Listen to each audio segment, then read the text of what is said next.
नमस्कार साथियों, एक बार फिर आप सभी का स्वागत है एडुटेनमेंट शो पर, जहां आज हम एक बार फिर लेकर आए हैं UP TET, C TET, super TET और केंद्र और राज्य स्तर की सभी परीक्षाओं के लिए सामान्य अध्ययन की पहली सीरीज, जो इसका आज पहला भाग है। इसकी कई सीरीज आपको देखने को मिलेंगी और ये प्रश्न जो हैं बहुत ही ज़्यादा प्रसिद्ध हैं, बहुत बार पूछे गए हैं, तो इन प्रश्नों को बहुत अच्छे से तैयार कर लीजिएगा। बहुत जल्दी इन प्रश्नों को देखेंगे, बहुत ज़्यादा बड़ी वीडियो नहीं बनानी है।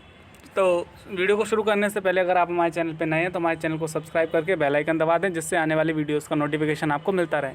तो आइए हम वीडियो को शुरू करते हैं। पहला क्वेश्चन हमारा, पृथ्वी का एकमात्र प्राकृतिक उपग्रह कौन सा है? तो ये आपका है चंद्रमा। सभी जानते हैं कि पृथ्वी का एकमात्र उपग्रह जो है आपका चंद्रमा है।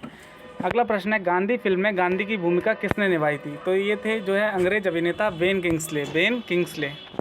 इसके बाद शिक्षक दिवस कब मनाया जाता है? सभी जानते हैं 5 सितंबर को। जापान पर परमाणु बम कब गिराया गया था? तो 1945 में। ये देखिए 6 अगस्त और 9 अगस्त की घटना है, जिसका नाम था लिटिल बॉय, और हिरोशिमा और नागासाकी 2 शहरों पर गिराया गया था 1945 में। भाखड़ा नागल बांध किस नदी पर बना है? तो ये आपका बना हुआ है सतलज नदी में, और इसका जो ज़्यादातर हिस्सा है वो आपका पंजाब क्षेत्र में आता है। अगला प्रश्न हमारा, भारत का राष्ट्रीय पुष्प क्या है? तो सभी जानते हैं इसको, कमल होता है। भारत का राष्ट्रीय पुष्प कमल है। अगला प्रश्न हमारा, धनराज पिल्लै किस खेल से संबंधित है? तो ये आपके हॉकी से संबंधित है, धनराज पिल्लै। और एक पेले का नाम सुना होगा आपने, वो जो है आपके फुटबॉल से हैं, ठीक है। संयुक्त राष्ट्र संघ यूएनओ की सुरक्षा परिषद में कितने स्थायी सदस्य हैं? तो इसमें स्थायी सदस्यों की संख्या 5 है, और जल्दी भारत जो है इसका स्थायी सदस्य हो सकता है। इसकी जो संभावनाएं और प्रयास जो हैं तेज चल रहे हैं। कौन सा सिंधु सभ्यता का स्थान है पाकिस्तान में है? तो हड़प्पा स्थान है वो अब जो वर्तमान में पाकिस्तान में मौजूद है। चौथ नामक कर किसके द्वारा लिया जाता था? तो देखिए चौथ नामक जो कर था मराठों द्वारा दिया जाता था। चौथ नाम था, एक और था कर सरदेशमुखी नाम का। तो ये दोनों कर जो है मराठों द्वारा लगाए गए थे। अगला प्रश्न है, मुग़ल बादशाहों का सही क्रम क्या है? मतलब उनके राज करने के हिसाब से सही क्रम। तो सबसे पहले बाबर, हुमायूं, अकबर और जहांगीर, और इसके बाद औरंगजेब।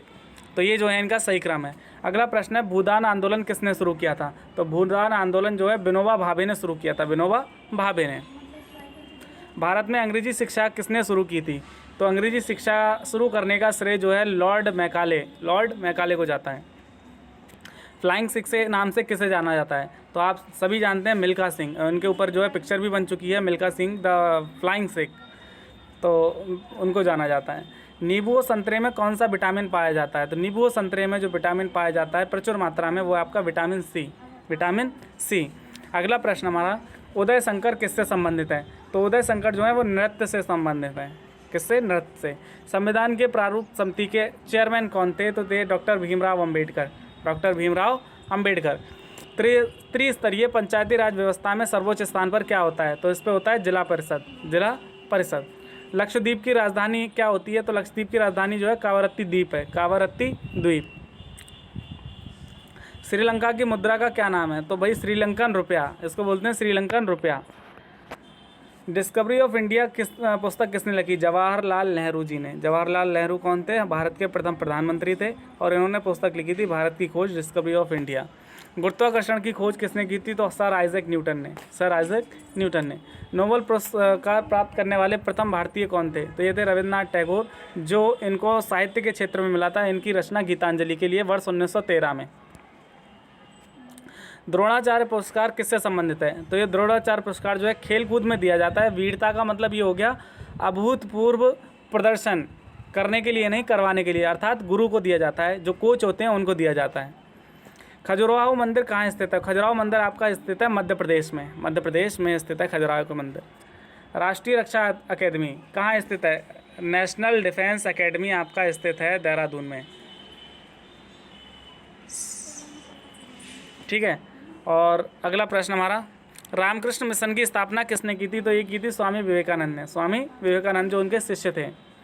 भारतीय मानक समय आधारित है, इंडियन स्टैंडर्ड टाइम IST, तो 80 डिग्री 30 मिनट पूर्वी देशांतर पर। 80 डिग्री 30 मिनट पूर्वी देशांतर पर। कौन सा राज्य भारत के सबसे पूर्वी भाग पर स्थित है? तो ये आपका अरुणाचल प्रदेश। कौन सा देश नाथुला दर्रा के पार है? तो नाथुला दर्रा के पार जो है चीन। कहने का मतलब ये है नाथुला दर्रा जो भारत और चीन को क्या करता है? विभाजित करता है।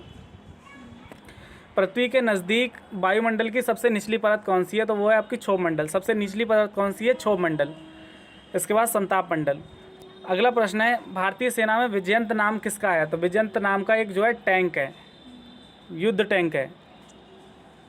चीनी यात्री फायान किसके काल में भारत आया था? तो ये आया था विक्रमादित्य के काल में। विक्रमादित्य के काल में। प्रख्यात सिनेमाकार पृथ्वीराज कपूर और राज कपूर में कैसा संबंध है? तो ये बाप बेटे का संबंध है, बाप बेटे का। ठीक है। भारत का कौन सा राज्य चाय उत्पादन के लिए जाना जाता है? सभी जानते हैं असम। असम जो है चाय उत्पादन के लिए सबसे अग्रणी राज्य है भारत का। बांग्लादेश की मुद्रा क्या होती है? बांग्लादेश की मुद्रा है टका। देखिए, भारत की रुपया है, श्रीलंकन की श्रीलंका रुपया, पाकिस्तान की पाकिस्तानी रुपया, और बांग्लादेश की है टका। ठीक। चीन की युआन। नील नदी के किनारे कौन सी सभ्यता का विकास हुआ था? तो मिस्र सभ्यता का विकास जो है नील नदी के किनारे हुआ था। किस स्थान पर महात्मा बुद्ध ने ज्ञान प्राप्त किया था? तो ये स्थान था गया, बोध गया बिहार, बोध गया, जो कि बौद्ध धर्म का प्रसिद्ध तीर्थ स्थान है। प्रसिद्ध नाटक शकुंतला किसने लिखा? तो महाकवि कालिदास। अभिज्ञान शाकुंतलम, रघुवंशम, मेघदूतम, ये सब किसने लिखे? महाकवि कालिदास ने। ज्वार सबसे ऊंचा कब होता है? जब सूर्य और पृथ्वी, चंद्रमा पृथ्वी की एक ओर होते हैं, तब ज्वार जो है सर्वाधिक ऊंचाई पर होता है। देखिए, ज्वार और भाटा जो है सागरीय घटनाएं हैं, जिसमें पानी जो है ज्वार में ऊपर चढ़ जाता है और घाटे में नीचे उतरता है, भाटे में, सॉरी। अगला प्रश्न है, कौन सा राज्य भारत के बृहद प्रायद्वीपीय पठार का भाग नहीं है? तो यह मध्य प्रदेश। खैबर दर्रा स्थित है? तो अफगानिस्तान और पाकिस्तान के बीच में जो है खैबर दर्रा स्थित है। कौन सी नदी प्रायद्वीपीय पठार से नहीं निकलती? तो ये नदी आपकी यमुना, जो प्रायद्वीपीय पठार से नहीं निकलती। कौन सा शहर गंगा के तट पर बसा है? तो यह है कानपुर शहर, जो कि गंगा के तट पर बसा हुआ है। भारत एक धर्मनिरपेक्ष देश है, इसका तात्पर्य क्या है? इसका तात्पर्य यह है, भारत का कोई राज्य स्तर पर धर्म नहीं है।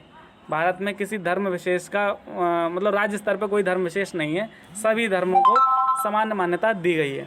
तो वीडियो हमारी यहाँ पे समाप्त होती है। आशा करते हैं जो आपको वीडियो पसंद आएगी और आपके काम आएगी। अगर आपको हमारी वीडियो अच्छी लगे तो इसको लाइक करें, ज़्यादा से ज़्यादा शेयर करें, और अगर आप हमारे चैनल पे नए हैं तो हमारे चैनल को ज़्यादा से ज़्यादा सब्सक्राइब करें।